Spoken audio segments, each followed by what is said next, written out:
Man United won, Chelsea won. It's a draw at Old Trafford. Again, not a win for Chelsea, and the winless streak at Old Trafford continues yet another year. I just got back from Manchester, guys, so apologies for the late upload, but yes, what an away day. It was my first away day outside of London. As you guys know, I go to the home games, don't go to many away days, so yeah, this was a pretty good experience. Obviously would have been great if we got a win too, but you can't have it all.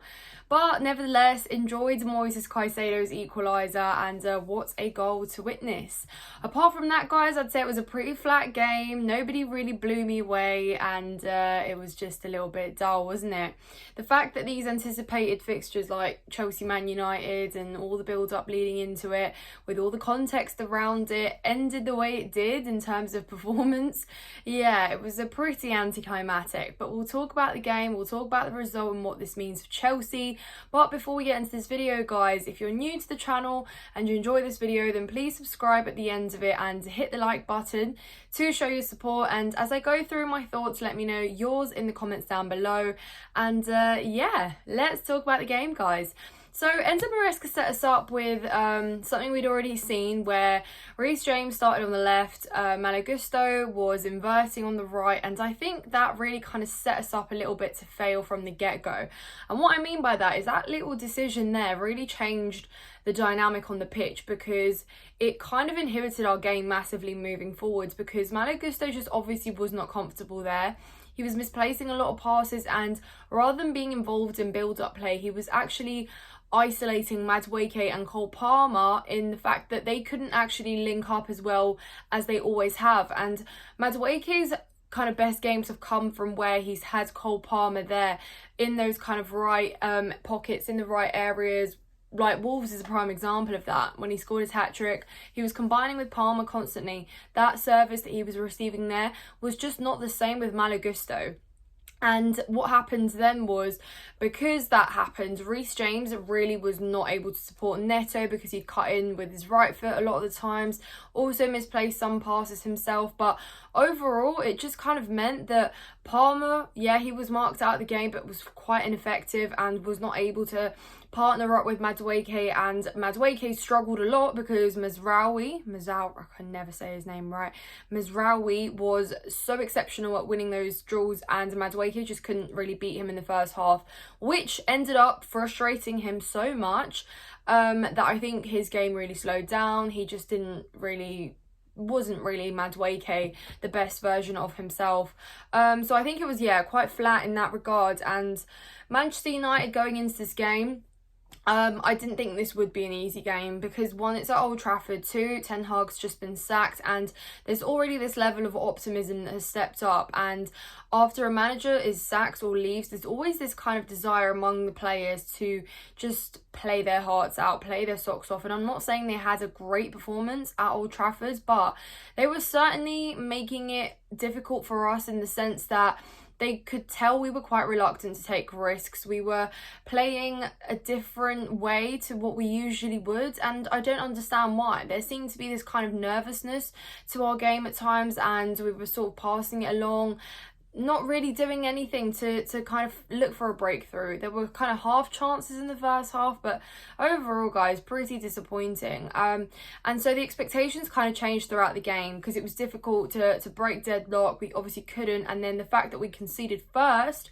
with Bruno Fernandes's penalty really then just changed the game, because then we were like, we need to equalise. We didn't really look like we were coming anywhere near scoring a goal. Neither did Manchester United, in all fairness, but the fact that we were now behind meant that we just had to get a draw. And probably at the end of the game, you're thinking a draw was probably fair. So that's the interesting part of it, that you go into the game with an expectation there for Chelsea, and with the progression of the game and how things unfold, that changes, and it did change, sadly. So even Manchester United probably were bit surprised that we didn't turn up our usual selves, But again, last season when we went to Old Trafford, they were on their decline. The losing streak had begun. I'm pretty sure things had already gone sour. And we said this is the perfect time to play them. And yet that was one of our worst performances that season, and we lost that game. So there's always something about going to that ground that just adds a little bit of pressure, and I think the players felt that. Added with the noise around the midweek loss to Newcastle in the Carabao Cup exit, and the fact that we'd rested a lot of our senior players, so there was no excuses, and that we absolutely must win this Premier League fixture against Manchester United. I think all of that combined really did weigh down on them a little bit, which isn't an excuse. It shouldn't be. We have a lot of depth, we have enough quality. Yes, the experience isn't necessarily there, but we've really managed to build this chemistry with Maresca, and that's already a one-up on Manchester United, who have sacked Ten Hag a couple months into the season. So there's a difference there, and we just didn't quite stick to what we've done. Maresca obviously realised that it wasn't working with this Malo inverting experiment, and he brought him off for Cucurella. It was the right call. Cucurella works a lot better, and I think that when we actually have Reece James back now, and we have a full back in the name of Cucurella, who is a left back and can actually play there, and has proven off the back of last season, over the Euros and the start of this season, that he is comfortable there, that he also helps build attack, and he supports our left winger as well. Neto, even though he still actually managed to get 2 shots off also, was not receiving any service. He was pretty much kind of left out of that game a lot of the time. So yeah, it felt very detached, and I think that we weren't able to do and be as effective as we should have been because of that little decision there. Now, I want to talk about, before I obviously talk about Moises Caicedo and sort of the midfield in a little bit more detail, let's talk about the error which led to Manchester United getting a penalty. Now, obviously on first call, that was me blaming Sanchez entirely. Upon rewatching it, Wesley Fofana also has blame to take, which is unfortunate because I thought on the most part defensively he was doing his job, and just a letdown though, and it was just a poor way to give away a penalty away from home in a game where we are struggling to break the deadlock. And of course, Bruno Fernandes scores it, and we are behind. Now we're chasing an equaliser. At this point, Old Trafford has absolutely erupted. This is what the fans have wanted. And sadly, I didn't have the honours of being sat in the away end with my fellow Chelsea fans, because it was just the only way. Like I said, I don't go to many away games, but we've got family friends who are able to get us there, and I was sat in the Manchester suite, so I didn't get to be in the away end. So when Bruno Fernandes scored, yeah, it was a pretty lonely feeling. I was with my dad, but it was still horrible, guys. And then where I was going with that point is that when we then were behind, I heard someone behind me, as Cole Palmer was about to take his corner, say, "Don't concede now, because it would be so typical if we conceded." Man United fan quoted there. And what happens? They concede. Moises Caicedo, an absolutely fantastic goal. It goes through Mudryk's legs as well. So as Alex said, a bit of a silent assist there, because he didn't block it, he didn't stop it from going in. But my goodness, that just sums up Moises Caicedo's night. It was a fantastic night. Not many positives, and I would like to end on a positive, because this match review has, I've realised, been really negative. Even though it should be, because our expectations have really changed with the course of the season. You know, I said that it's so interesting how our seasons were going into this season. Our fans were very different in terms of Man United fans were really optimistic with Ten Hag staying, having agency to pick his players in the transfer window, them kind of building on, you know, the couple trophies they won, maybe a fresh start, maybe new, a kind of slate for them this season. Whereas we were a bit apprehensive about what the season would look like. We didn't really know what to expect. Pre-season didn't really give us a clear indication of how the Premier League season would unfold. So that is just really crazy how it kind of flipped on its head a little bit, because now we were the ones who were heading into this fixture with more confidence, because we have been scoring goals, we've been winning our games, you know, we have been in and around top 4. So yeah, it's a real shame. But just to go back to the positive thought that I was just about to explain, is that Moises Caicedo is phenomenal in that midfield. I mean, phenomenal.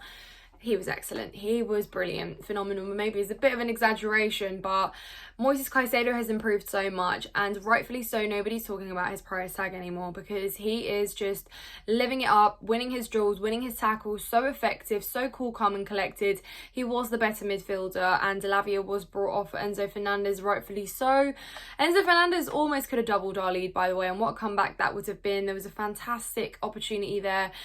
He hit it over the bar though, and it didn't quite go in, but it was quick reaction from Enzo Fernandez. But yeah, overall very flat game, not that entertaining really. As a football fan, it was neutral. It wasn't really something you would be gutted to have missed. Not at all.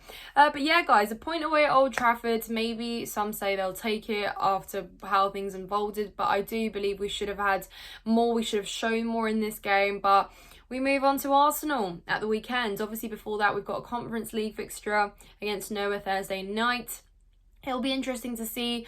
I'm sure, of course, we'll rotate. Enzo Maresca's not going to be second guessing this. You know, he has clearly said and outlined that rotation will happen for these cup games, and as it should. We should be beating Noah with the team that lost to Newcastle. So yeah, guys, that's it from me. Good trip overall though. Away days, even when you lose them, are just fun because obviously it's with the people you're with, it's the things you do, the travel, the anticipation of the game and everything else. So I had a really good time. But yes, guys, if you've enjoyed this video, then click the like button, hit subscribe if you've enjoyed the content and would like to see more. And as always, guys, make sure you take care of yourselves, and I will see you in the next one. Thank you so much for watching.